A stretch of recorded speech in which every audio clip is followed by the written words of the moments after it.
everyone. Welcome to the inaugural lecture in Jain Studies, which we're extremely pleased to begin today.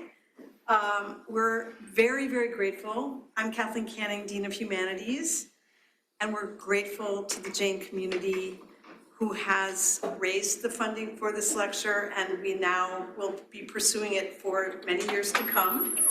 It's exciting. I want to also thank the staff who worked so hard to make it possible to have a webinar. So to those of you joining us remotely, we welcome you, even though I can't see you. But there will be an opportunity to ask questions in the Q&A, and Dr. Kreipel will moderate that Q&A. So we'll make you as participant active as we can.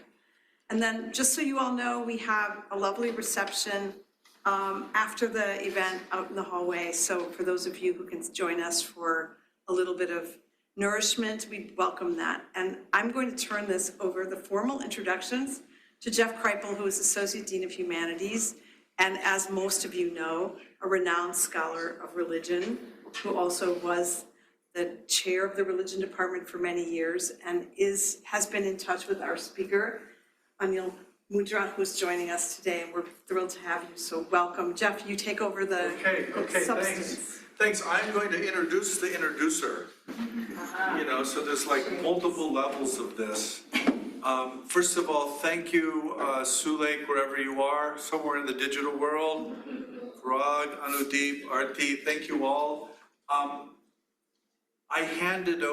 we handed over a lot of the work to Professor Eric Huntington, who's sitting right here. I'm going to introduce Eric, who's going to introduce Anil, and then we'll get going. And during the Q&A session, I'll moderate that, and I'll be online. I'll be sitting right here, and I'll be looking online, and I'll be looking at all of you. So those of you in the room have questions, please raise your hand. And those of you who are online, please use the Q&A function, not the chat. I'm not going to chat with you, but I'll look at your questions, okay?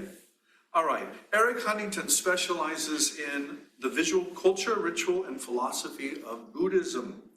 Employing interdisciplinary methods alongside comparative and historicizing frameworks, Eric seeks new ways for scholars and his students to understand the fundamental ideas, practices, and products of widely varying traditions. Eric's award-winning first book, Creating the Universe, examines portrayals of the cosmos in text, rituals, artwork, and architecture to reveal cosmological thinking as a foundation for many aspects of religious life. Presenting materials from over 2,000 years of history across India, Nepal, Tibet, Bhutan, and Mongolia, the work introduces a new theory of cosmology in religion and new methods for balancing diverse sources. Eric has also published on ritual performance in Shanti Deva's Guide to Bodhisattva Practice, the roles of illustration in noir manuscripts, and approaches to color as a cultural construct, something I've heard a lot about through students and faculty. Eric's current projects include a monograph on philosophies of representation in Buddhism. Please help me welcome Professor Eric.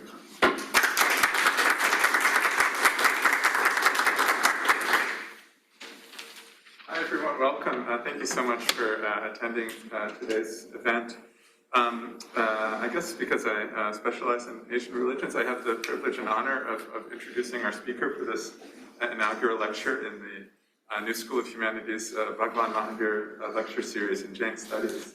But before I begin, I just want to also repeat and extend my thanks to everyone who made this event possible, so especially Dean Canning and Associate Dean Jeff Kreipel and everyone in their office. Also, my own Department of Transnational Asian Studies, our chair, Lisa Balabamilar, and our wonderful staff there. And of course, I have to thank the great Jain community of Houston who supported this event so much, and the people that have already been mentioned, along with many others who are too numerous to name, unfortunately.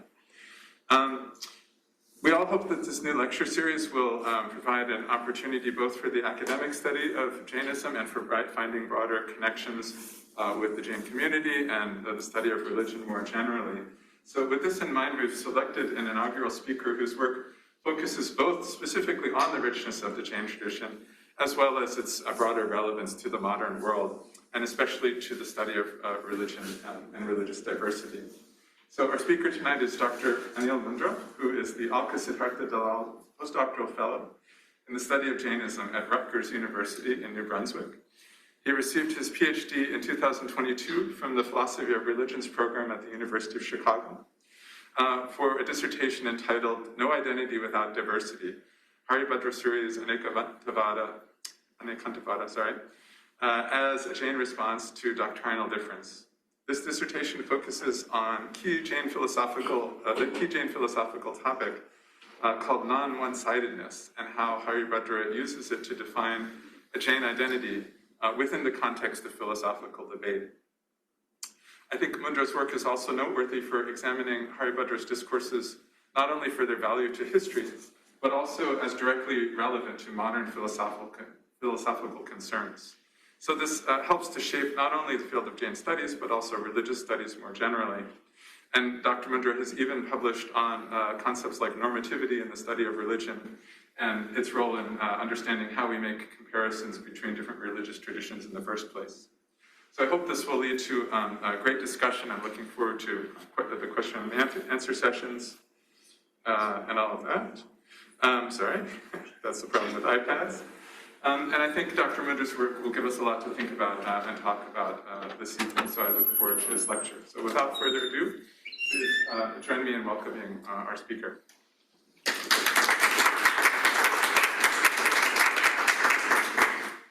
Well, thank you so much, Dr. Huntington, and also to Hei-Hun for making all of this, helping with all of this, making this a really pleasant visit, and especially, of course, to the donor community for making this possible. I am really honored and humbled and delighted to be here at such a great place, such a great university with such a great community of scholars to be here among you. This is really awesome.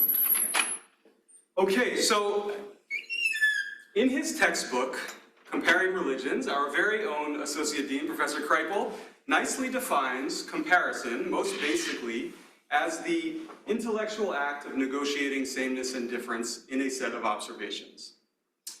This endeavor might be a little harder than it sounds if the recent history of the humanities is any guide. The pendulum of the comparative study of religion has swung from a pronounced emphasis on sameness in the middle of the 20th century to a preoccupation with difference in the post-structuralist theoretical atmosphere that's dominated the humanistic study of cultures in recent decades. Why can't we have both? Surely Professor Kreipel is right to say that, quote, any responsible and ethical comparative practice must balance this human sameness and this human difference, see moral value in both, and most importantly, be ready to be critical of either pole. But how to accomplish this balancing act? To do so smells of paradox. Sameness and difference seem prima facie incompatible. So how to affirm what Professor Kreipel calls the both and when we're dealing with opposites, contrary properties like sameness and difference, commonality and distinction, universal and particular, unity and diversity. Well, I think the classical Jain scholar monk Haribhadra Suri tells and shows us a variety of promising ways to think about how to do this. And that's what I'm going to walk you through here today. Haribhadra is thought to have lived in the mid to late first millennium around the fort city of Chittor, which is in southern Rajasthan near Udaipur. And that's where this image of him is from a temple there in Chittor that's devoted to him. He's a transformative figure in Jainism. Indeed, he's one of the most prolific and polymathic authors of any Indian tradition at all. He's kind of an arch-humanist, in fact, I'd say, and I'll suggest that Haribhadra's corpus might contain a lesson or two about methodology in the humanities in general. His corpus is vast and wide-ranging. There's a whole lot of scriptural commentaries, stories, texts on lay and monastic conduct and worship, yoga, as well as a number of important philosophical and I think we can say somewhat sort of methodological or theoretical essays which is what my talk is going to focus on. It should, I hope, become quite clear that Haribhadra is, and is maybe above all, a philosopher, an intellectual who's looking to rationally determine the truth about the world and how best to get at it.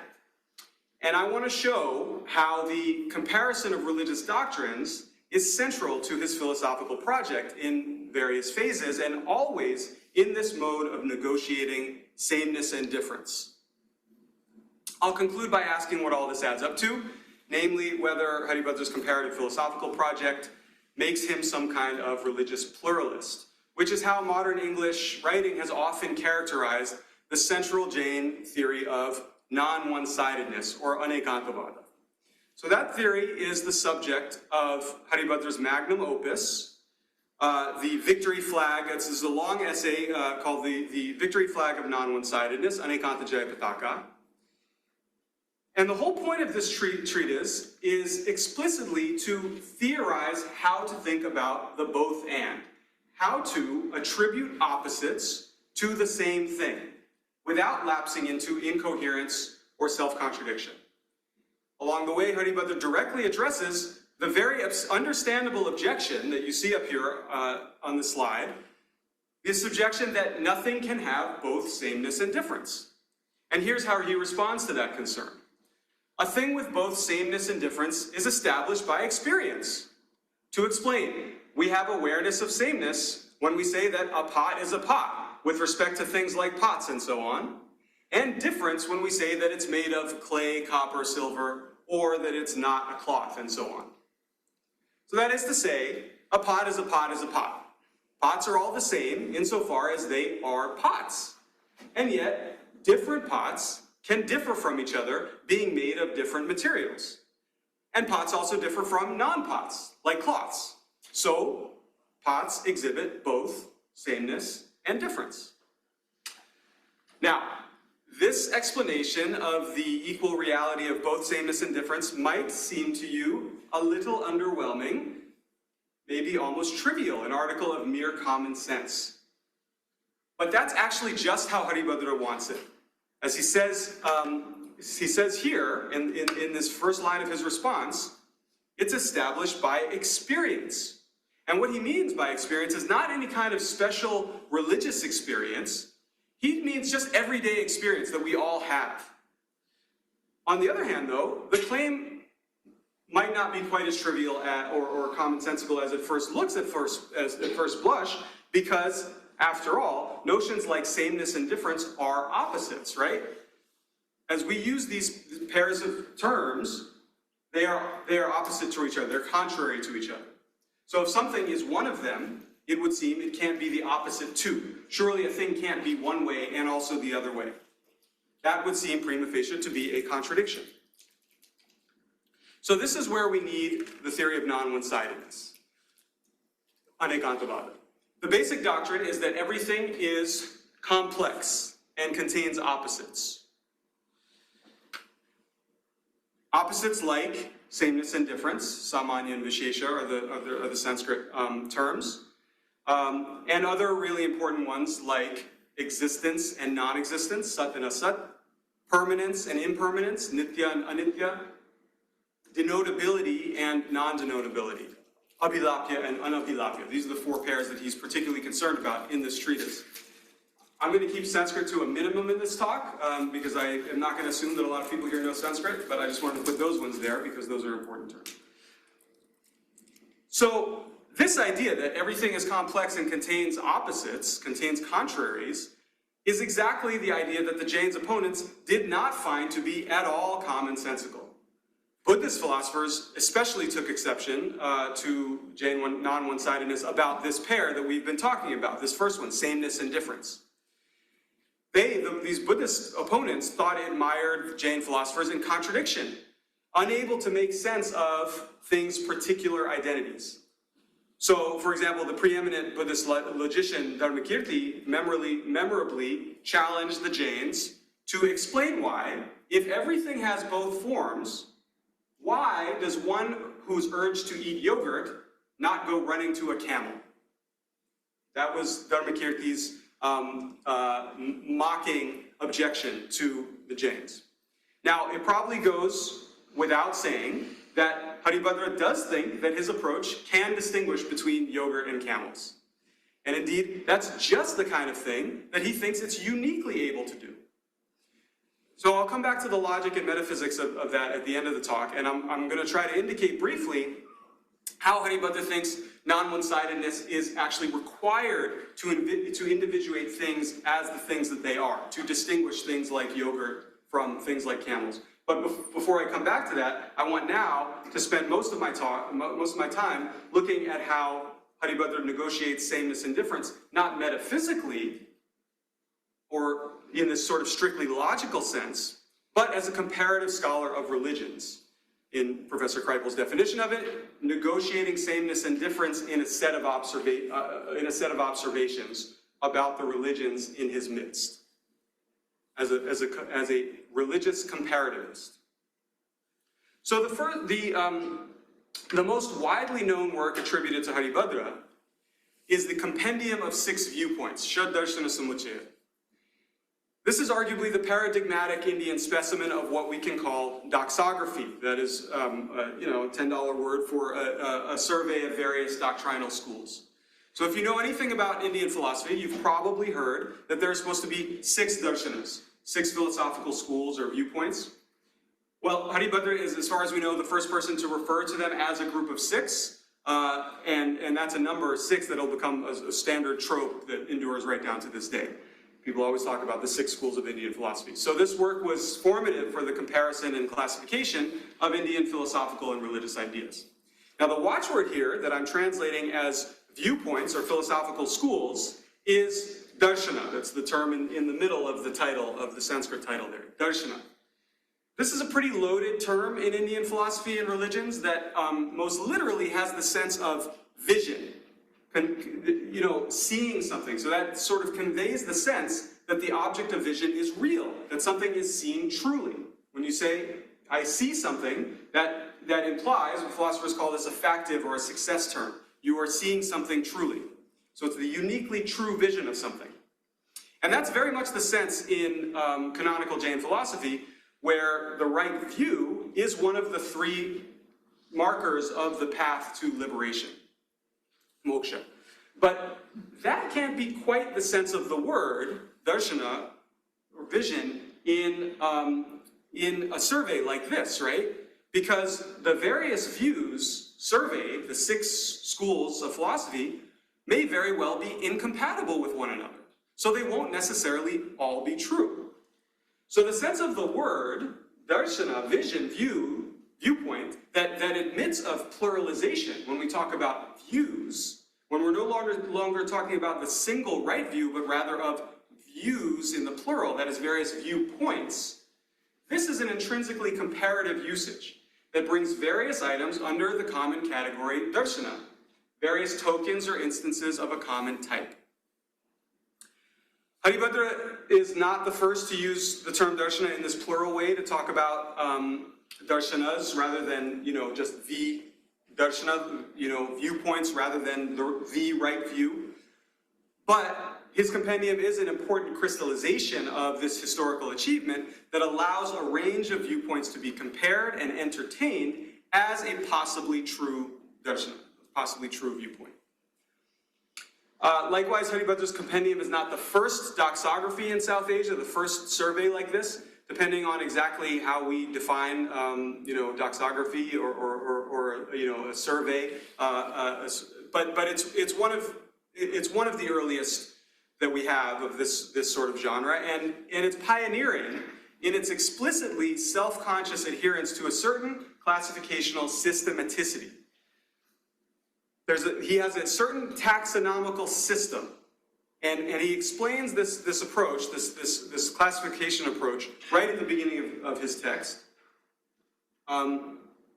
He says that there are just 6 schools according to the basic differences between them. Six viewpoints according to the basic differences between them. And he specifies his method of differentiation, or we could say his parameters of classification. He says that the intelligentsia, certain learned people, know them know the 6 schools, or should know the 6 schools, according to the differences between their deities and their principles of reality. Sanskrit terms are devata and tattva. So the intelligentsia should know them according to the differences between the deities and the principles of reality that, to which each of the schools subscribe. That's how you understand the differences between the various schools, according to Haribhadra. Now, however grossly this approach might end up sort of flattening the doctrinal landscape, this is a pretty blunt instrument, but it seems to me to evince an overriding interest in the sheer fact of difference, an interest in structuring the diversity of doctrinal options and making them commensurable with each other. So a primary function of doxography for Haribhadra seems to be to parse differences within a common conceptual frame. So again, this integration, this is an instance of the integration of sameness and difference. Now this might strike you as a limited sort of integration of sameness and difference between these various darshanas, and maybe one that comes a little too cheaply, because we're not, after all, talking about sameness and difference at the same level, right? We have a sort of sameness of form, but differences of content, You have the sameness of form is what allows the differences of content to appear. So for another approach to this balancing of sameness and difference on the same logical level now, not sameness of form but difference of content, but sameness and difference in the same sense, at the same logical level, I want to look at another compendium text, Samuchaya text, also credited to Haribhadra, the compendium of current teachings, Shastravartha Samuchaya. So this is a much longer and more elaborate survey, one that not only lists doctrines that different people believe in, but attempts to also adjudicate them and suss out the truth. Haribhadra opens by stating the purpose of his essay. He says, when one hears the compendium of current teachings, this text, one generally ascertains the principles in all the teachings. This ascertainment pacifies hate and brings the pleasure of the attainment of heaven. Grief comes from evil, happiness from righteousness. This is the conclusion in all the teachings. So, he then follows, Haribhadra lists some truths of moral psychology and soteriology, spirituality that are pretty uncontroversial in medieval Indian religions. The importance of friendliness, unselfishness, devotion to worthy objects, the transience of attachments, youth, and even life itself, transience of life, the ultimate unsatisfactoriness of the round of worldly existence, samsara. So, what Haribhadra has done is he's fixed on the sameness between different views. This conclusion of all the teachings, right? The sameness of different views, not only on a formal level, not only that they are the same in sort of some formal sense, that, all having some parameters that they share, but in fact, some substantive agreement, some beliefs that they all agree about, some substantive sameness. Now, his treatment isn't all about agreement, all about sameness. This is just the preamble, 29 verses at the beginning of the text, and these 29 verses conclude by announcing what he's really going to do. So he says, now, however, we summarily discuss which teachings are right by rebutting, without contradiction, the reasonings and false explanations of bad philosophers. And so the rest of this 700-verse treatise is concerned with difference now, with explicating and adjudicating philosophical disputes that stand in the way of agreement. Haribhadra is going to attempt to excavate agreement from disagreement. So you see how it works. He begins with sameness, moves on to disagreement, and then is trying to rescue agreement from disagreement. Now, you might wonder, why do we need to identify shared beliefs? What's the point of identifying sameness? Why not just focus on differences, especially if you're interested, as Haribhadra has said he is, in this sort of polemical, apologetical project of fastening on what's true by way of refuting what's not true. So this comes through clearly in Haribhadra's important commentary on the Buddhist Introduction to Logic, a text called the Nyaya Pravesha. This is a very important primer for argumentation in the mid-first millennium Sanskrit discourse, that enshrines a common idiom for debate among thinkers with disparate commitments in this milieu. It's become commonplace to acknowledge the importance of this sort of common logical and argumentative idiom in philosophy in this period, but there hasn't been much scholarship on just how it worked exactly. That is, exactly how this logical system helps to facilitate debate across discursive boundaries these boundaries that have been previously built of big ideological and linguistic differences. So, I observed that Haribhadra's compendium of 6 viewpoints, the Shradarshana Samuchaya, makes the differences between the various schools commensurable, right, within a common formal comparative frame. And his commentary on this introduction to logic now considers the argumentative stakes of these differences, which are spelled out in terms of the identities of the parties to the dispute. So that is, he's talking about some of the very same schools, using the same school names that were individuated doxographically, that were mentioned, that were surveyed in the compendium of 6 views. So schools like Jain, Buddhist, other technical schools of Indian philosophy that a lot of people probably wouldn't have heard of, Nyaya, Mimamsa, Sankhya. But anyway, a key concept here is the notion of what is accepted in common between a pair of debaters, prasiddha. Prasiddha is the Sanskrit term. And here's Haribhadra's definition of prasiddha. Accepted in common means established without controversy between a proponent and an opponent. So this term, accepted in common, prasiddha, denotes agreement between two parties to a debate.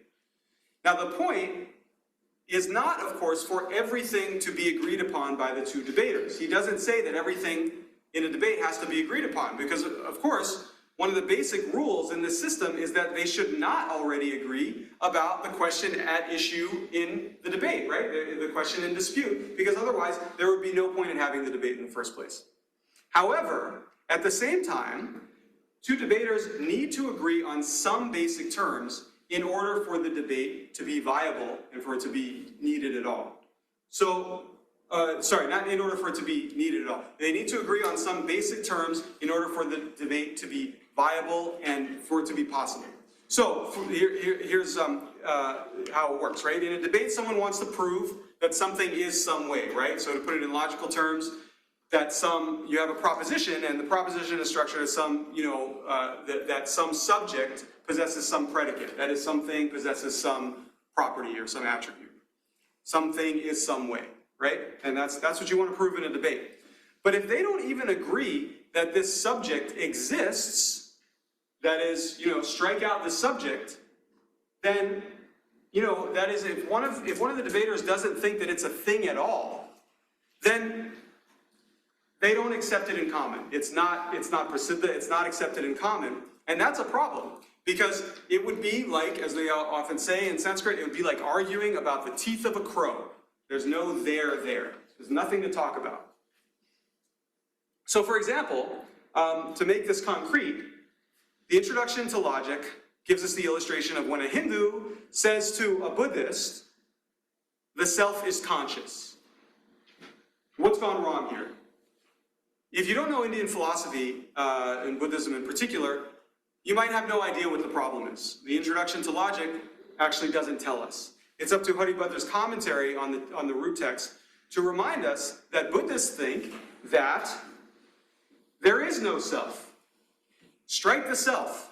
This is the central Buddhist tenet of selflessness, which is covered in the Buddhism section of Haribhadra's compendium of 6 viewpoints. And it's because of the fact that the Buddhists don't think that there is any self, that the subject of debate here is not accepted in common by both parties to the debate, right? It's not accepted by the party who's supposed to respond to the proposition on the table that the self is conscious. The Buddhist does not accept that there is any self, so there's no self to talk about as being conscious. There's no debate to be had. So note that these school names, the doxographical labels, right? Buddhist, Hindu, technically the term in the text is Sankhya. This is before people were using the term Hindu, in fact, but not everyone knows what a Sankhya is, so this is a kind of a Hindu. these school names, which denote these sort of institutional identities of the parties to this debate, are crucial to understanding what's going on here. Because the mere proposition, the self is conscious, is not taken on its own self-contradictory or equivocal or empty or unintelligible. It becomes equivocal, it becomes unacceptable only by conflicting with other doctrines assumed to be held by one of the parties to the debate in virtue of their school affiliation, namely by the Buddhists, right? It's only because this Buddhists don't think that the self exists that this becomes an empty self-contradictory proposition. So this identitarian frame of knowing which schools are present at the table is constitutive of the rules of debate in this system. You need to know who is at the table, and you need to literally come to terms with them to establish a background of shared terms in order to be able to understand and grapple with your differences. Disagreement requires a background of substantial agreement, some shared presuppositions. In a slogan, you need to find some common ground in order for debate to get off the ground. You need to find some common ground in order for debate to get off the ground.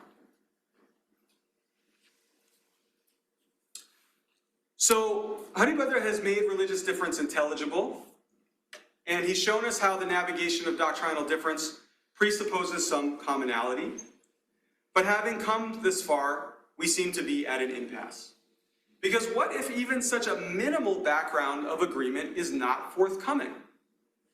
How to adjudicate disagreements about the most basic tenets, the most foundational premises about the nature of the world? Things like whether there's a self, a soul, a personal self or not. So this is, I think, where non-one-sidedness, anekantavada, becomes necessary in the first place. The argumentative engine, again, here is the notion of what is accepted in common, prasiddha, which we saw in the introduction to logic already. The fact that what is accepted in common, prasiddha, that this sort of notion of common sense is central to non-one-sidedness, this has escaped the notice of pretty much all modern readers of non-one-sidedness. And that's kind of no surprise if you think about it, because the basic thesis of non-one-sidedness is pretty hard to accept. It doesn't seem like something that is commonsensical or accepted in common, right? Because we saw in the beginning of my talk that the idea that anything contains opposites, that's the thesis, and that seems pretty counterintuitive, right? Especially when we're talking about opposites like something like existence and non-existence. How can something both exist and not exist? Sorry, how can something both exist and not exist? I didn't mean to say a double negative there. How can something both exist and not exist? A little bit of a tongue twister. Okay, well here's Haribhadra's basic explanation of how something can both exist and not exist. A real thing, and this is supposed to be any real thing, is existent and not existent because it's existent in the form of its own substance, place, time, and state, and is non-existent in the form of another's substance, place, time, and state. That is, the essential thought is that anything exists as itself, it's existent as itself, and does not exist, is non-existent as something else. That anything is what it is and is not what it's not. Now, if this sounds obviously true to you, even tautological, well, that's of course because it's supposed to be. It's a matter of utter common sense. Haribhadra says over and over again, this is prasiddha. This is a matter of common sense. But that doesn't make it trivial. The stakes of this question are non-trivial. It ramifies in a certain understanding of the identity of objects and the determinacy of our language about them. This is an understanding about identity and determinacy that Haribhadra's opponents repudiate, actually. So neither the Buddhists nor the Vedantic Hindus will accept that things are determined by contraries. Things' identities are unitary. What it is to be something is to have a singular nature. And something not existing as what it's not is simply another way of saying that it exists as what it is. So the opponents don't want to say it both exists and doesn't exist. They're just saying you're just saying it exists. You're not saying anything more than that exists. You're saying it doesn't exist as something else. You're just saying that it exists what it is. You're not adding anything, Mr. Haribhadra. Okay, so if these very vocal and very smart opponents don't accept Haribhadra's thesis, how can it be accepted in common? How can it be a matter of common sense that's shared by everyone? Well, Haribhadra's arguments purport to show over and over again that even those who claim to dispute his thesis, in fact, necessarily presuppose it, either in the words of their disputations themselves, so even in their act of trying to refute him, they're presupposing his position, or in the sort of everyday actions that everyone has to perform. So, for example, one who wants to carry water with a pot, right? You want to put water in a pot or a jar, and you will therefore have to understand the pot's identity as a pot and not as a cloth, being the pot that it is and not what it isn't, right? No one would try to carry water with a cloth. You'll end up very wet.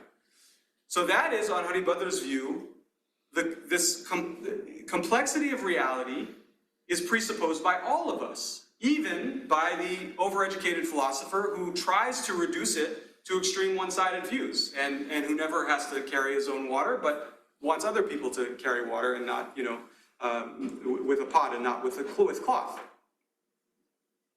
Haribhadra has no qualms about calling out the wrong-headedness of these sort of, these overeducated philosophical opponents.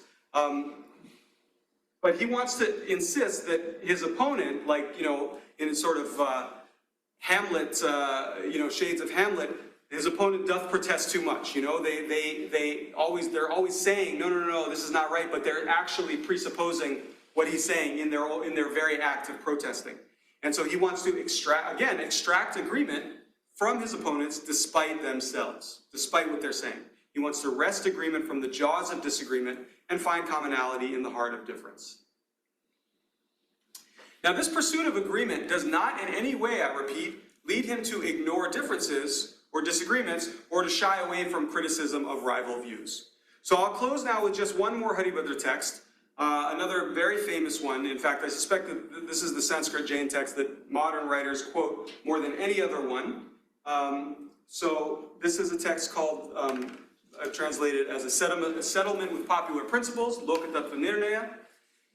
And this is Haribhadra's polemic against depictions of gods as being passionate, creative, or interventionist, right? There's these sort of common images of gods that are going around, doing things, getting angry, helping some people, hurting others, creating the world. The only deity worthy of worship, according to Jain philosophical theology, is a deity that has so transcended worldly vicissitudes as to be indifferent to human concerns, immovable. Haribhadra presents this view as the conclusion of entirely rational moral considerations. And he gives a scathing takedown that's, quite far from the sort of irenic discourse we generally find in interreligious theological conversations today. But here are the most frequently quoted lines from this essay. This is a passage that one contemporary Jain author has deemed the clarion call of Jain philosophy. We could say that it's the clarion call of this Bhagwaan Mahavir lecture, even though he says, I have no partiality for the Jina Mahavira, nor do I hate others like the Hindu Sankhya guru Kapila. He whose words are rational is the one who should be accepted. Salutations be to him who is devoid of all blemishes and full of all virtues, whether Brahma, Vishnu, Shiva, or a Jina. So Haribhadra is saying, I'm willing to bow to any god, Brahma, Vishnu, Shiva, or Jina, as long as they are devoid of all blemishes and full of all virtues. Now, we have to be clear about the claim that Haribhadra is staking here. This declaration of impartiality, this I have no partiality for the Jina Mahavira, is definitely not a claim that all their traditions and their teachings and their deities are like perennially the same, or even that they're all of equal value. So Haribhadra, I don't think Haribhadra would have been just as happy for this lecture that I'm giving to have been called the Bhagwan Brahma or Vishnu or Shiva lecture instead of Bhagwaan Mahavir lecture. It's not a surrender of his allegiance to the Jina and the Jain identity that's definitionally attendant upon this allegiance. It's just the thesis of this essay, this settlement with popular principles, that the Jina, Bhagwaan Mahavir, is better and more venerable than these other deities on offer. Haribhadra's stance of impartiality is not opposed to taking religious differences seriously.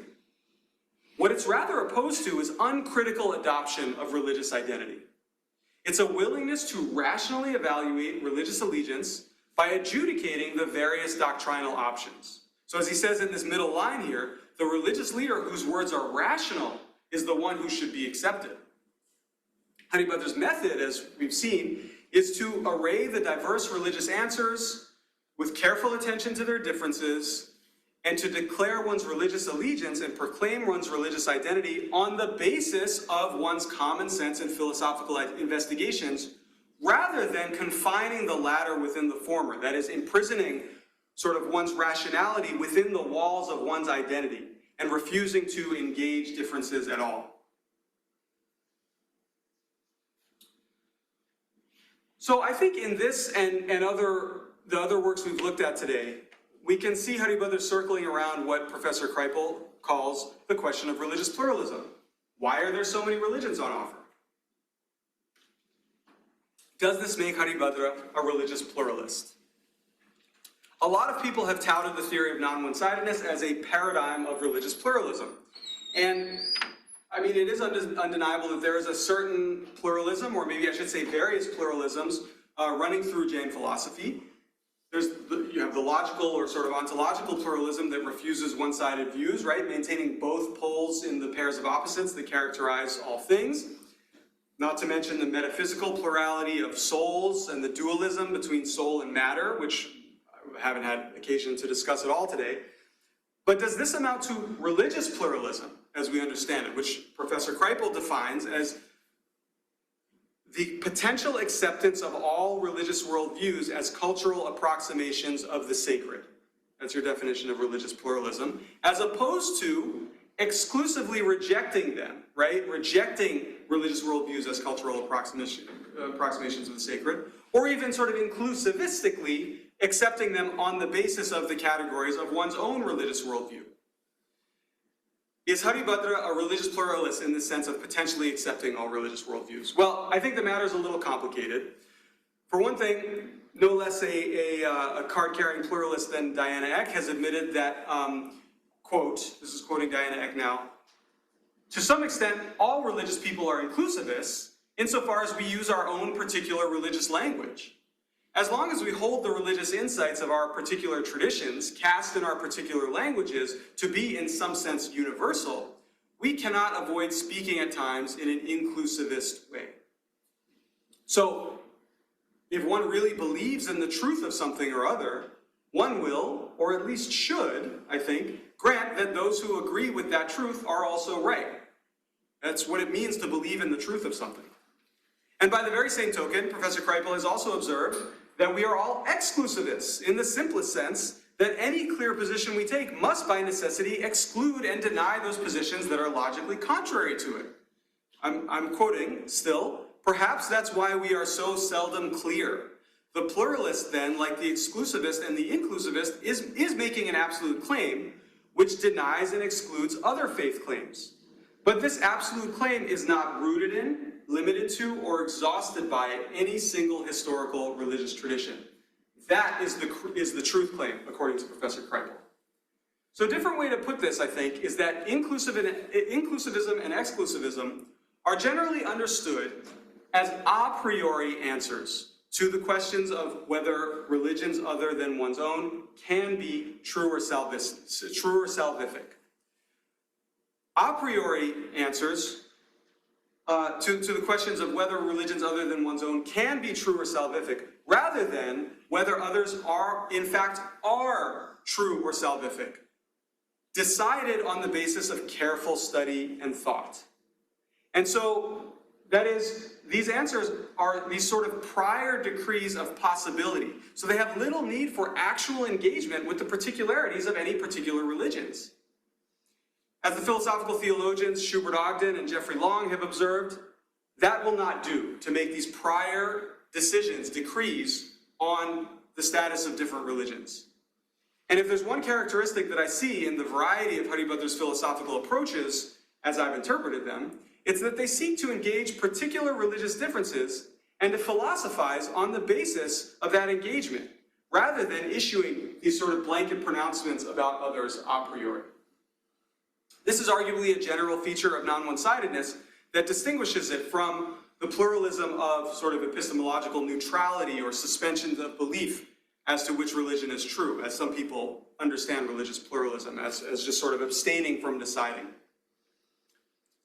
At no point, of course, does Haribhadra or any Jain philosopher, to my knowledge, express any doubt about the truth of Jainism.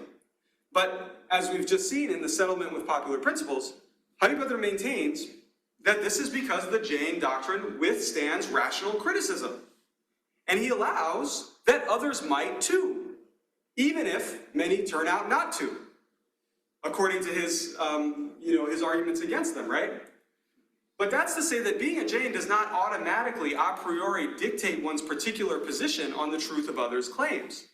It's only the critical interrogation of those claims that produces significant conclusions, as Haribhadra insisted in his disavowal for partiality at the top here. So I hear this claim of impartiality as a resolution to entertain the possible legitimacy of other historical religious paths. That is a refusal to exclude them out of hand without taking their claim seriously at all, and a resistance to some sort of fossilized boundary, right, between us and them, presuming who's intrinsically good and who's bad, who's right and who's hopelessly benighted.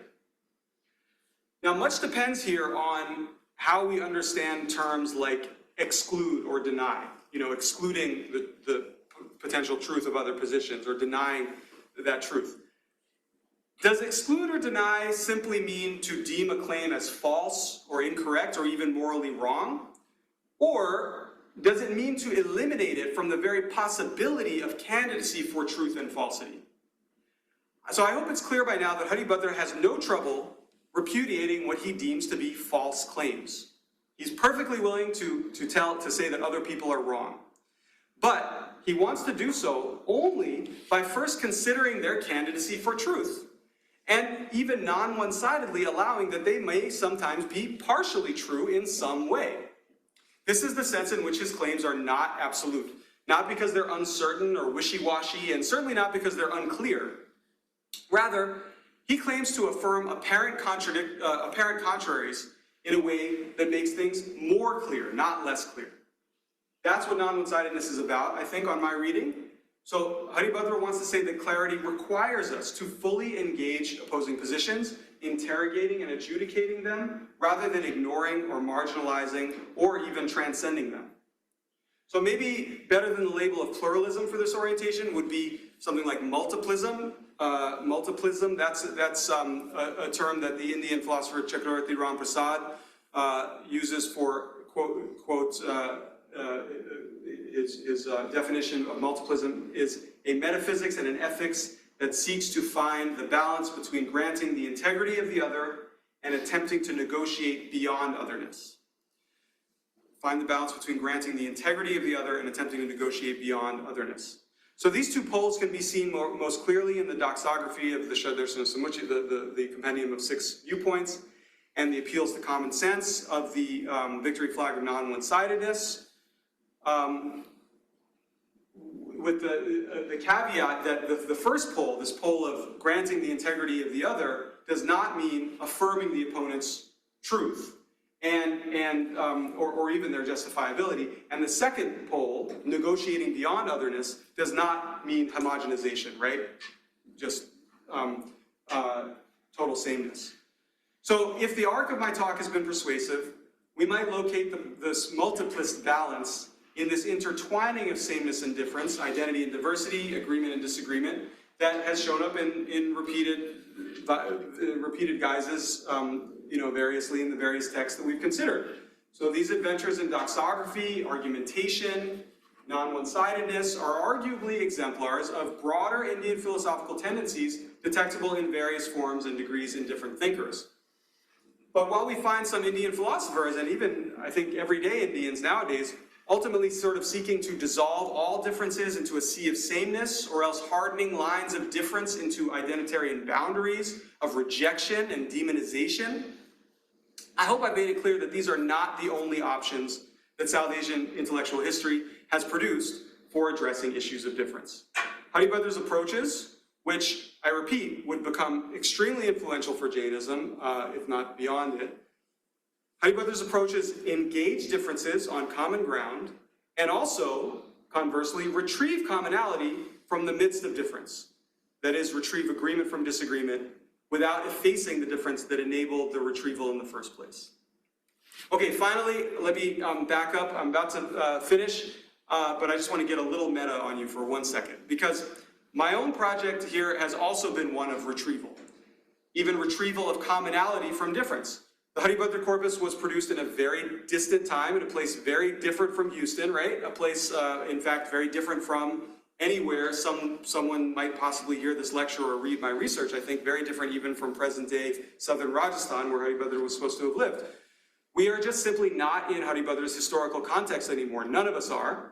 And our own historical context is not the one that produced his own thinking and writing. Some people think that this chasm of difference is too wide to bridge, that there's no way for Haribhadra to speak to our concerns and instruct us across such a historical gap, that we have nothing to learn from him that could be of any use for our own thought and lives. The skeptics of such a project of historical retrieval include not only those hostile to the very idea of the humanities, but also some apparently humanistic scholars in religious studies departments, and as well as for generally different reasons in philosophy departments, and more worrisome to me, normal young people, and many older people too, with their vision fixed on an uncertain future, and who incidentally see little use in reading text more than 280 characters at a time, tweet length, let alone scholastic investigations a millennium old in a classical language. Why should they read someone so different, so far distant in time and space? My humanistic wager has been that this venture is not hopeless, that we can grant these differences and yet find enough human sameness for common human conversation to be possible. And indeed, in the face of this commonality, that there yet remains enough difference for this conversation to be fruitfully edifying, for us to learn new things. Of course, we can't just uncritically take up everything that Haribhadra says and does. Each of us will have to reason through what makes sense bit by bit. But I hope to have shown that this complex process of critical interrogation is itself something we can learn from Haribhadra, something he tells and shows us how to do. So I look forward to hearing from you all whether you think my humanistic bet on Haribhadra has yielded fruit for you. Thank you very much for your attention.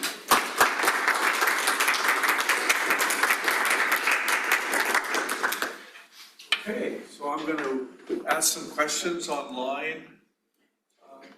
Anil, and then anybody who wants to raise their hand, I can moderate that as well. There is a question online from Stephen Vos.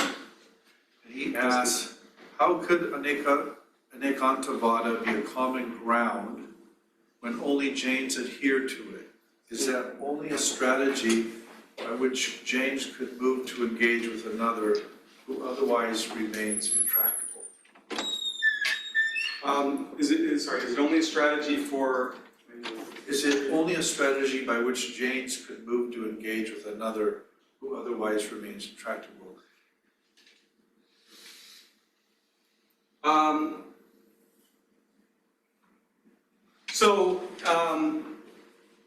Yeah, I mean, of course, Anekantavada is itself in dispute, and that's the whole point of his treatise. So, yeah, I don't think Haribhadra wants to say that Anekantavada is itself a common ground. I think he wants to find, he's trying to show, and I haven't run through these arguments, but he's trying to find other bits of common sense that are common ground by which to show the truth of Anekantavada. Things like, a thing is what it is and not what it's not. That seems pretty uncontroversial. Yeah, I think, so that's how I'd answer that. quite get the second part, Steve, I'm sorry. It's only a strategy by which Jains could move to engage with another who otherwise remains intractable. In other words, is this many-sidedness, or is it just a Jain strategy for dealing with people who are going to disagree with Jainism? I think that's the question. Yeah, but I mean, if someone's really, really intractable and doesn't want to engage with the rational arguments that are presented by Haribhadra, right, then I'm not sure that strategy will work either. But then Haribhadra might just say that then you're not part of this rational conversation. Not sure what else to say about that strategy. Okay. Yeah. It's okay. Questions from the floor? Question. So, does Haribhadra acknowledge that, from the multiple viewpoint point of view, that if I see it one way, that's from my viewpoint. Yeah. Somebody looks at it from the other direction, neither one of us are wrong. Right.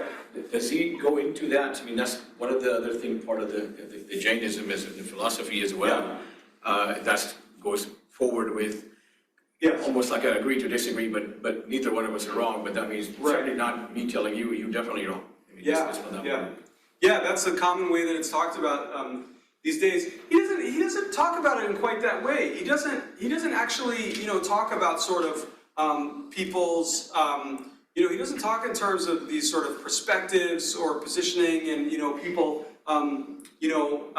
having sort of their own truths that are sort of that are all right. He's really talking about objects and the properties of objects and the ways in which it is the ways in which it's correct to say that an object is one way or than another. And so I mean I think what you're saying could be that could be subject to the Haribhadra treatment. Like you might say that yes, this object is red from this side and is blue from this side, and there would be a fact of the matter, right, that it is both red and blue. It's red insofar as it's red on this side, and it's blue insofar as it's blue on this side, and so that's the truth. That's the truth. And so yes, in some sense, they're both right, and one is right in saying that it's red, the other is right in saying it's blue. But where they're wrong is neither of them is sort of fully right, and they're wrong in excluding the other one. I suppose that's how it would go according to the Haribhadra treatment. Because that's the way to kind of avoid conflict, right? When conflict then starts, and that's what I kind of understood. Yeah, maybe. Yeah, that might be a very good way to avoid conflict. I mean, I think it depends. I think conflict is depends on a lot of factors. So that people might still find some other ways to create some conflict about something, but it is a way of showing how there is not actually a conflict between those two claims. Yeah. Yes, please.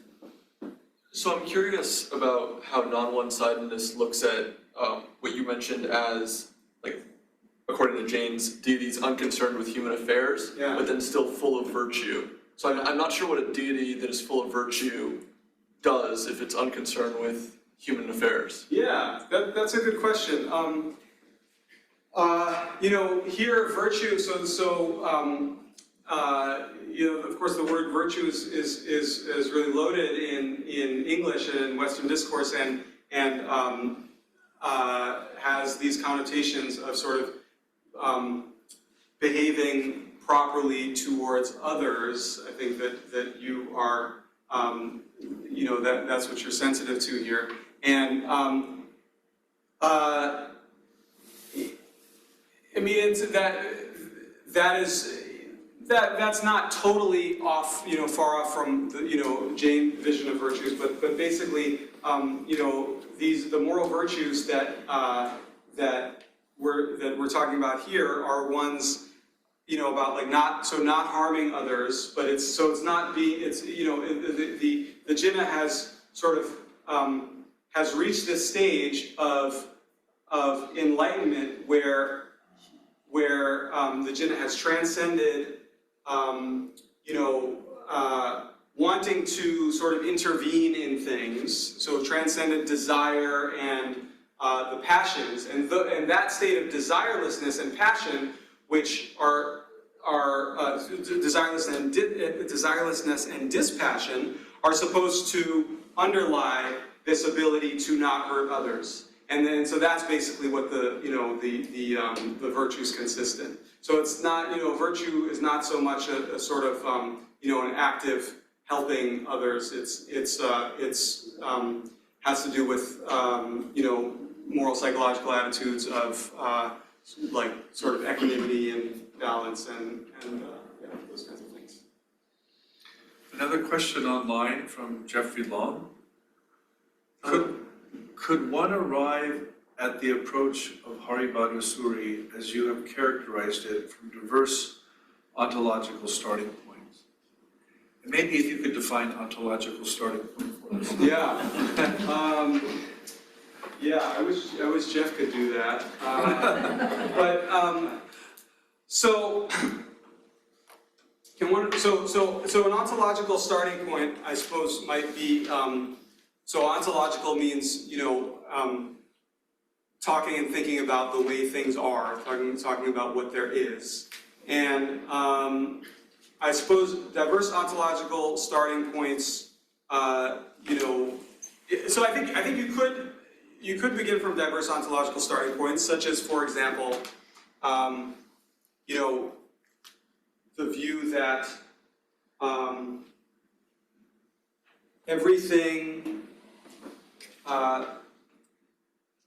everything has a sort of a separate individual identity versus the idea that everything is sort of fundamentally one, right? So this would be, something like a non-dualist versus, a very particular dual starting point.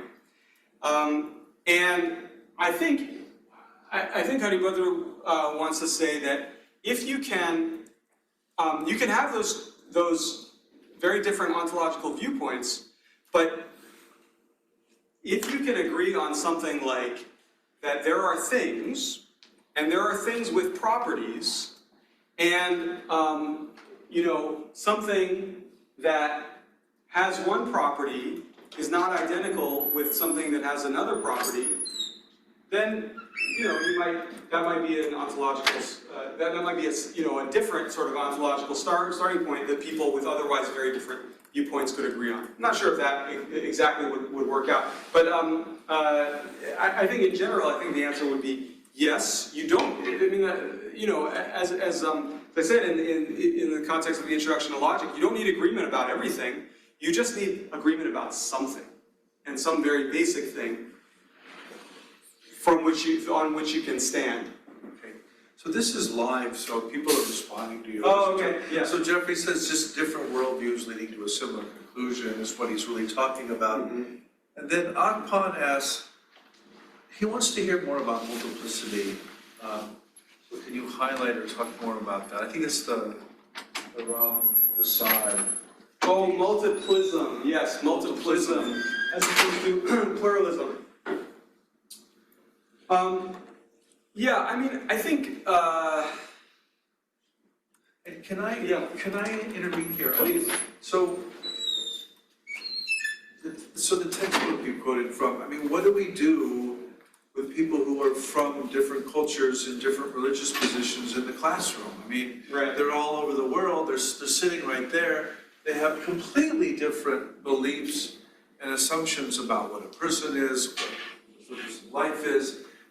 So that's difference. So how do we arrive at a conversation or a community that affirms those differences, but also affirms that those are all people? Mm. I think that's sort of to kind of bring the conversation to Houston from ancient India. Yeah.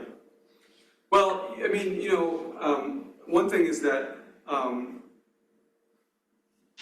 as I try to lay out the project, Haribhadra is really concerned to figure out what's true, what we really should all believe. And that may or may not be the project of a classroom. That's a different project from respecting people as people. I think a lot of young people are interested in that. Yeah, yes, I agree with that too.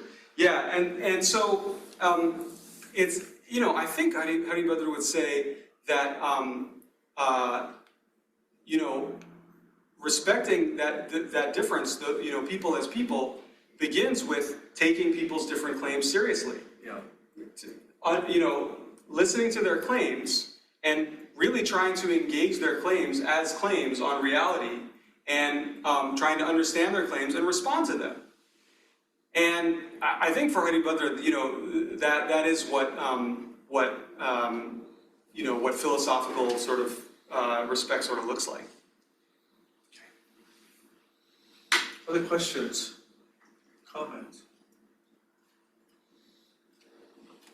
So I'm just curious, how did you get drawn to Haribhadra? Through Anekantavada, I first heard about Anekantavada, and it seemed to me very interesting and very promising, philosophically very rich, and yet I really didn't get it, and I didn't, for what I was reading, it didn't seem like a lot of people did really fully get it. It seemed like there was a lot of room to go much deeper, and so I wanted to do that. And I found that Haribhadra, in particular, had this vast, very rich and manifold corpus that people are always invoking. People are always saying, "Oh, the great Haribhadra Suri," but was really had not been sort of fully also grappled with and understood in its fullness, and also in its interrelations. And it seemed to me something that one could spend a lifetime doing, so I decided to do that. So last question is to go back to this question of multiplicism. Multiplism, yes. Multiplism, the Ramprasad argument. Yeah. I think the question is, how is that different than pluralism? And so what's pluralism, what's multiplism? Right. So, I'm not sure. I think pluralism and multiplism, it seems to me, can be, compatible and maybe shade into each other. I think one thing is, pluralism has a lot of different understandings and definitions, but a lot of times, pluralism means, is understood to mean something like, just letting, sort of toleration, let everyone just sort of do their thing, believe what they believe and sort of not get too involved.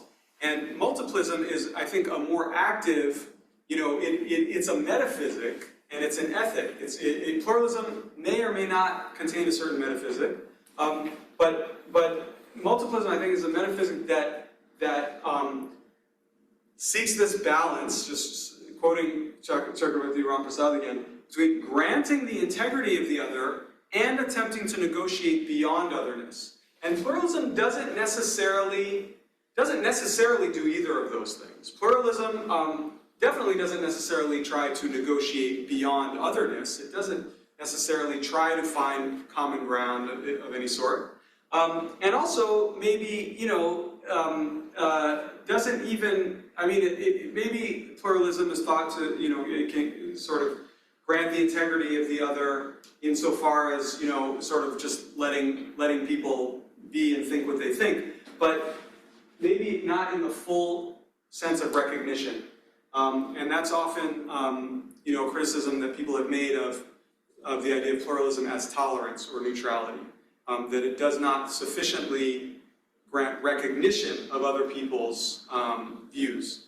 And so this requires a more engaged stance, where you're not just saying that, live and let live, and let believe and let believe or something, but actually trying to engage with difference. And something like your definition of pluralism as, let me recur to that,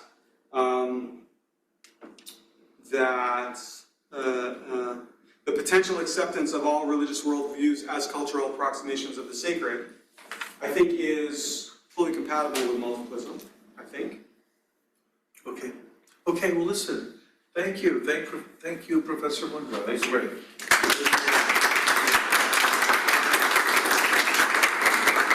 Thanks everyone for being here, and thanks to everyone who's here online. Yeah, thanks all for coming.